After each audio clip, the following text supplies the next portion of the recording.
Welcome to the Real News Network. I'm Paul Jay in Baltimore. President Trump is reportedly proposing a 10% increase in military spending. That's an increase of $54 billion from approximately $600 billion that will be paired with cuts to other agencies. His so-called America First budget will also increase funding for local law enforcement while cutting funds to the EPA, State Department, foreign aid, and social programs. Medicare and Social Security are apparently not on the budgetary chopping block. Trump's plan is only in the outlining stage, and the final plan should be revealed in the upcoming weeks. Now joining us to discuss this budget increase for the Pentagon is Larry Wilkerson, who joins us from Williamsburg. Larry is the former chief of staff for U.S. Secretary of State Colin Powell, currently an adjunct professor of government at the College of William and Mary, and a regular contributor to Real News. Thanks for joining us again, Larry. Thanks for having me, Paul. So does America, in order to defend itself, need another a 10% increase in the military budget? No, it certainly does not. It needs a substantial cut in the military budget, and that would enhance national security because it would force the Pentagon, the military, to do some of the things that it needs to do to meet the future better. I understand, too, that this $54 billion or whatever it is, it's not clear whether it's going to come out of the authorized line or going to go into the authorized line or go into OCO, the Overseas Contingency Operations Slush Fund, which needs to be killed entirely. That's a big issue for me, too, is which account it goes into. And the payers in this are just ridiculous. The EPA, state and U.S. aid as the bigger bill payers, and as I understand it, too, some of the safety net programs, although he's promised to, but I don't put much store in his promises, to keep Medicare, Social Security, and other essential programs like that going. We simply don't have the money to do all of this, and the fact that we have a $600+ billion defense budget and really a $1.1 or $2 trillion national security budget, when you throw nuclear weapons, the Department of Energy, the VA, and all the rest of the security budget in there, is just ridiculous. We have a bigger national security budget than the rest of the world combined. It's absurd. So why is he doing it? I'm sorry? Why is he doing it? He's doing it because he promised to do it. I do believe that Donald Trump, anything he promised in his campaign that is going to keep his base titillated. Apparently, he's not doing that good a job even of that right now, judging by the poll numbers. He'll do. And this is one of the biggest things he promised to do. When he, one of his campaign promises and one of the speeches, he was critiquing the regime change policy in Iraq. For a time, he critiqued it in Libya, although there's some video surfaced of how he actually wanted to send U.S. troops into Libya, so that was a bit of a con. That being said, at one time he actually said, "Don't you worry, military guys," meaning military industrial producers, war manufacturers. "There'll be plenty in this budget for you, too." The main promise seems to have been to the industrial military complex. That's the promise he's keeping. Well, he's keeping a promise to them to keep their money flowing and their jobs intact and so forth. And that's one of the first things he should do to get their vote. As I understand it, he probably got the military vote, certainly in the enlisted ranks. And he probably got a lot of the defense industrial complex vote, too, for the very reason that you just suggested. This is what presidents do to keep that vote in their pocket and also to keep the American people writ large with that all-important security issue, at least potentially in their pocket, if not already there.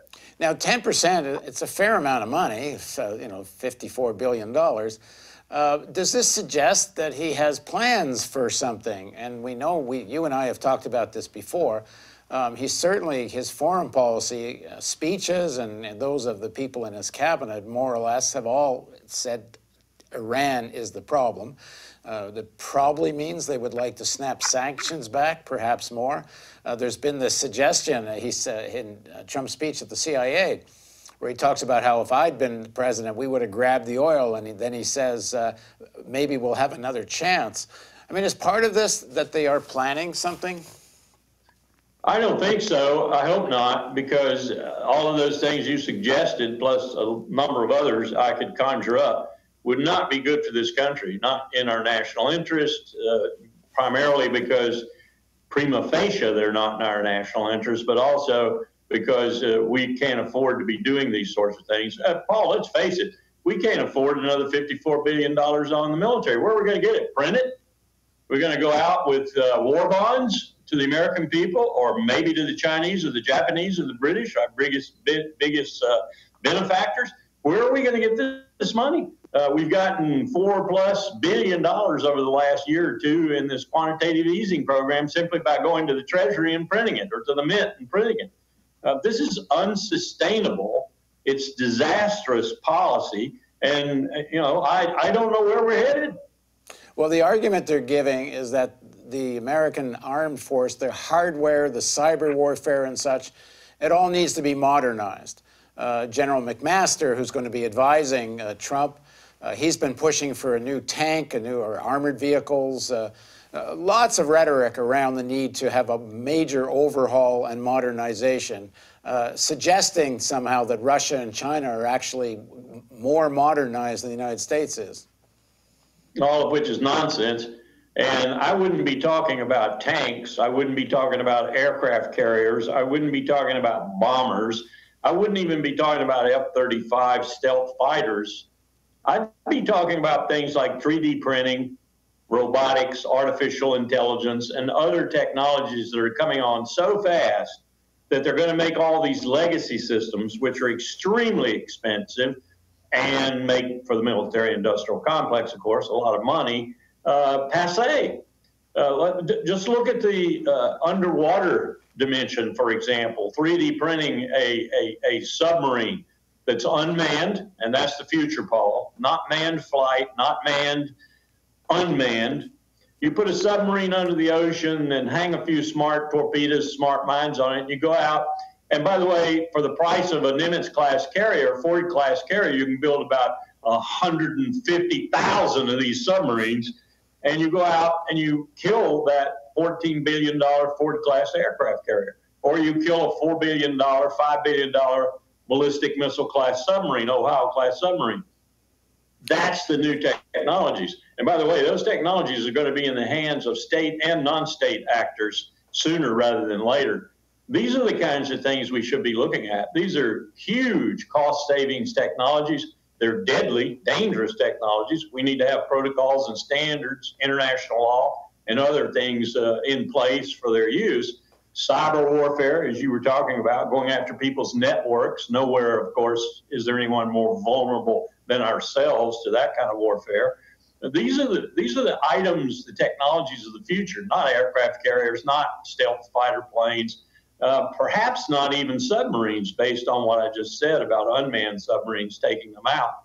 So, I would rather see the Pentagon thinking along those lines, developing systems along those lines, and getting a lot leaner in the process rather than getting more money, which is just going to kind of make them very comfortable with their current ways, all of which are dangerous for our future. You were, you were chief of staff for Colin Powell. You got a pretty good look at a very senior level of how military policy is established. How much is this driven straight banally just about money making? That military industrial complex lobbies, they get expensive weapon system. They fund various members of the Senate and Congress and so on. I mean, how much is it just rather banal ways of having weapon systems to make people that own these manufacturers wealthier? It's a huge part of it now. In late 1970s, Paul, when I was a major working on the high mobility multi-purpose wheel vehicle, now called commonly the Hummer, I was told by the Congress to go back to Fort Benning at the time, and I had a $400 million program. And they said, you got to have a bigger program. Got to have a bigger program. It's got to be in every state you can get it in. I went back and developed a $9 billion program for a 59,000 vehicle buy and sold the program. That was in the late 70s. It's mushroomed majorly since then. Now we have helicopters and fighter planes and ships and other things built, a component of which is built in every state. We have 100 senators behind them. We have countless representatives behind them. I'm not saying that when the president says he wants a war, he goes to the Congress and they say, well, here it is. But I am saying that when they make a decision to support him, when the president even makes a decision to go to war, all of this money, all of this commercial interest, all of these jobs are very much in their minds. All right, thanks for joining us, Larry. Thanks for having me, Paul. Thank you for joining us on the Real News Network.